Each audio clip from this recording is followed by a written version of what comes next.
السلام عليكم. أخي يقولوا يبيعوا القرد ويضحكوا على من شراه.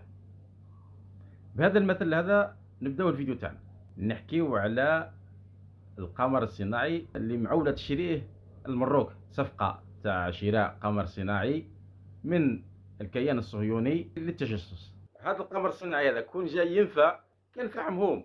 القمر الصناعي افق 13 طلقوه في 2023. جاء طوفان الاقصى لليوم ما نفعهم في والو هذاك القمر الصناعي. وحنايا نقول محمد السيس روح شبع مماليك، لانه هذاك المليار دولار هذاك اللي راح تصرفه على قمر صناعي ما عنده حتى جدوى، ما عنده حتى فايده.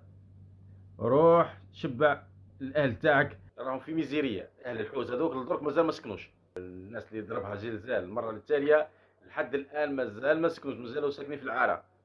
الناس راهي تاكل من لابوبال، المجاعه راهي ساكنتكم، الوسخ. روح اصرف هذيك المليار دولار هذيك على الشعب تاعك، خليك من قمر صناعي ما عنده حتى جدوى وما عنده حتى فايده. وجاي ينفع هذاك القمر الصناعي هذاك راه نفع الاسرائيليين نفسهم. القمر الصناعي افاق 13 راه في دور في مسار تاع ايران وسوريا وثم فلسطين، وما قدرش يجنبهم طوفان الاقصى. اصرف المليار دولار هذاك على الشعب تاعك، خليه مسكين يخرج شويه من لا ميزير، ولا روح خلص الدين تاعك، خير لك من صفقه ما عندها حتى فايده. هذا مكان. تهلاو في رواحكم. السلام عليكم.